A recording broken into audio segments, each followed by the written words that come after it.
So you've got an income statement, you've got a balance sheet, right? And we're only going to use two sides on this. We're going to use your assets and your liabilities. You've got your income and you've got your expenses.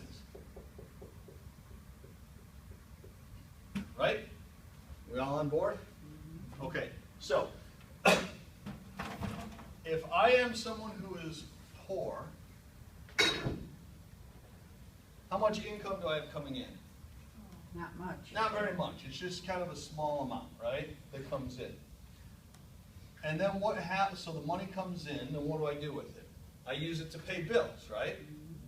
So it goes in and it goes out. Because I'm paying my bills, my expenses, which are your what? Your rent, your cable bill, your gas bill, your electricity, food on your table, insurance, if they buy insurance, right? Do they have any liabilities? Unlikely, but possibly. Credit card debt? Most likely, yeah, maybe they have some credit card debt. Maybe they, you know, a lot of them don't even have credit cards because they don't have enough income to where they don't qualify for it. They're renting, right? So they don't own a place. They've got no equity in a house, right? As a matter of fact, here's another interesting thing. Is your house a liability or is it an asset? Depends. Asset. Accounting tells us it's an asset because it's something that has value, right? However, I kind of define assets a little differently. If it is something that takes money out of your pocket to maintain, it's a liability. If you can't work for a year, is it going to cost you money to pay for your house? Mm-hmm. Yes, it is. So can you survive if you can't work? No, it's a liability. It's taking money out of your pocket, right? Even if it's paid off, You just gotta pay taxes. you still have to pay taxes, you still have to pay maintenance, you still have to pay upkeep, right? Would the house be an asset but the mortgage be the liability? Well, that's accounting-wise, Or that's is that- exactly how it is. yeah. The value of the house is your asset, right? The liability is your mortgage, and they claim the difference is your equity. Okay, because that, remember the balance sheet has, you know, you got the other part, which is the equity on the bottom. But when it comes to poor people, cash flow comes in, and not very much. They pay their bills with it, and it goes out the door. And that's it, nothing else. So, now, if I'm in the middle class,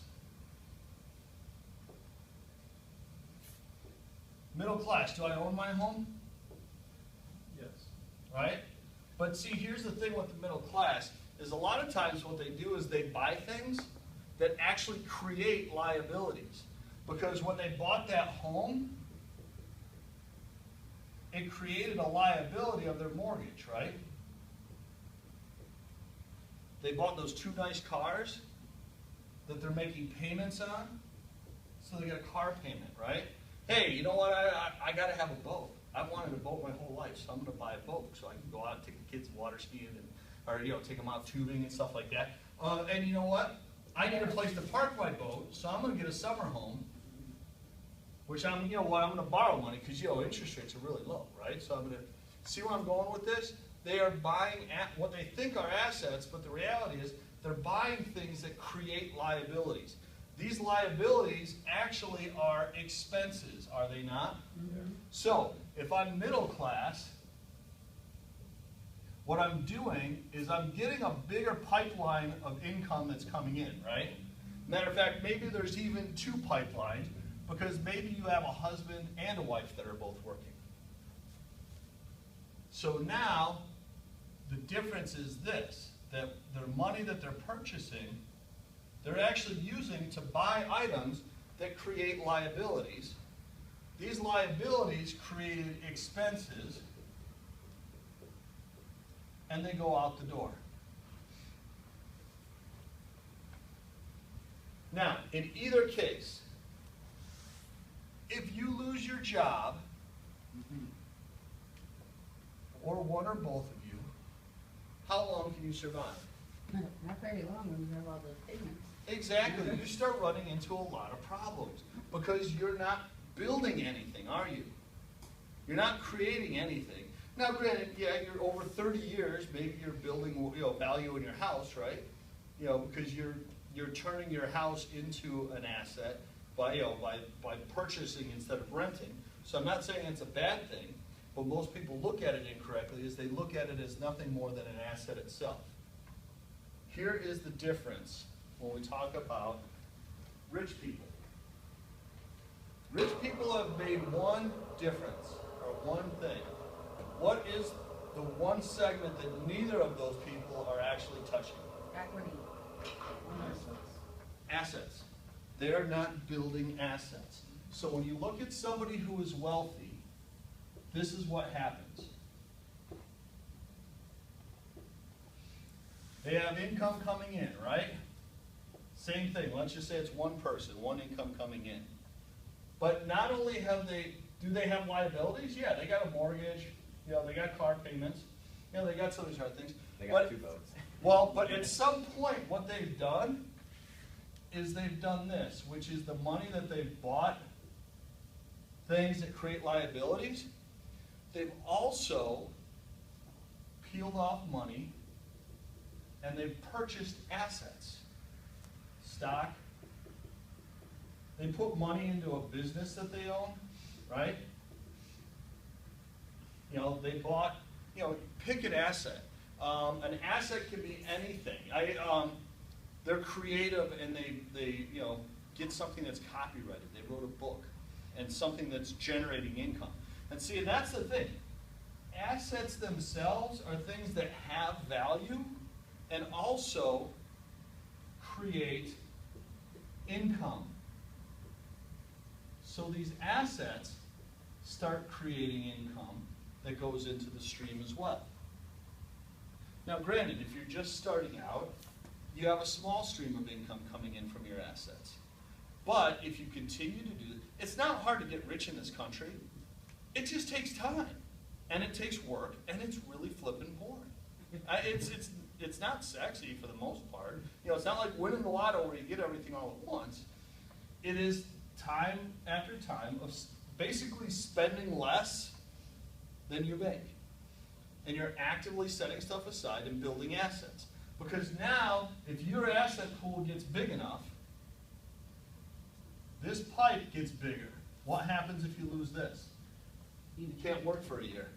Got all that other stuff. You still have money coming in, right? And this is why the wealthy will always be wealthy. Because if I have $10 million in assets, and I just put it in conservative bonds that are earning 5%, I'm making $500,000 a year doing nothing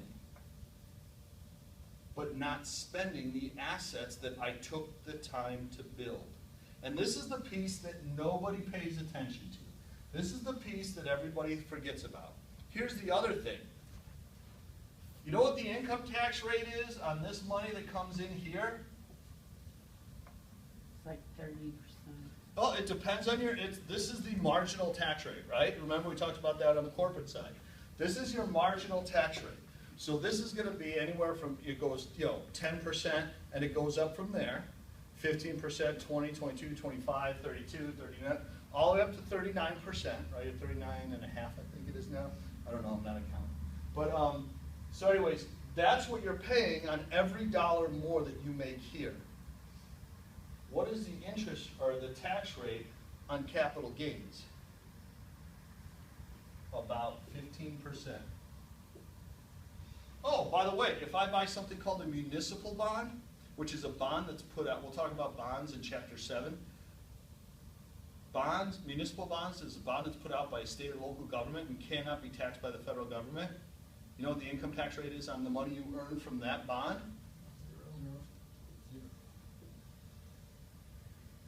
So, if I earn $100,000 from here, and I'm in the 25% tax bracket, how much am I keeping?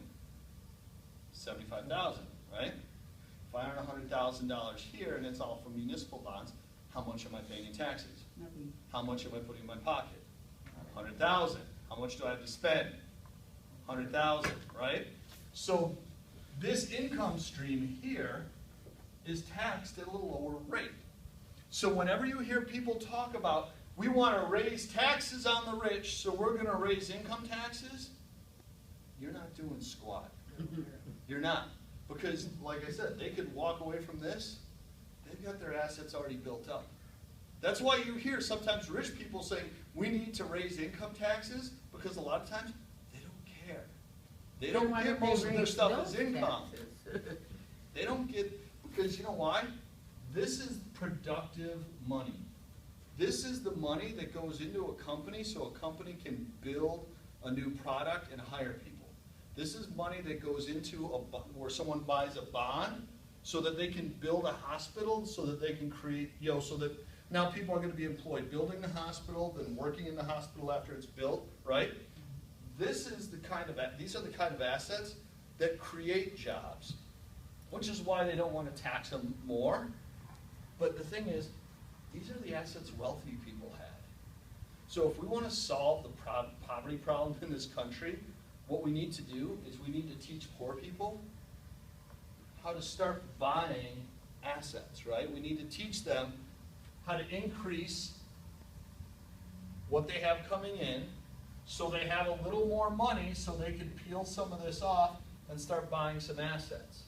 They're going to buy a house instead of buy a condo instead of paying rent to a landlord. By the way, the landlord, that's his asset. And guess what? The rent that he's collecting off of it is part of the income stream. So wouldn't we rather have this person owning their own place and putting the money in their pocket, right? So getting people to where they move from here to here and training people who are here to peel off more of their money and put it into assets. So essentially it's what? We live in an immediate gratification society. Everybody wants everything now. This is not immediate gratification. To give you a real life example, I have a client who took his entire family on a vacation. 4 generations of people to Europe, spent over $200,000 doing it. Didn't matter, I made him $3 million that year. So the 200 grand he spent on that vacation was nothing.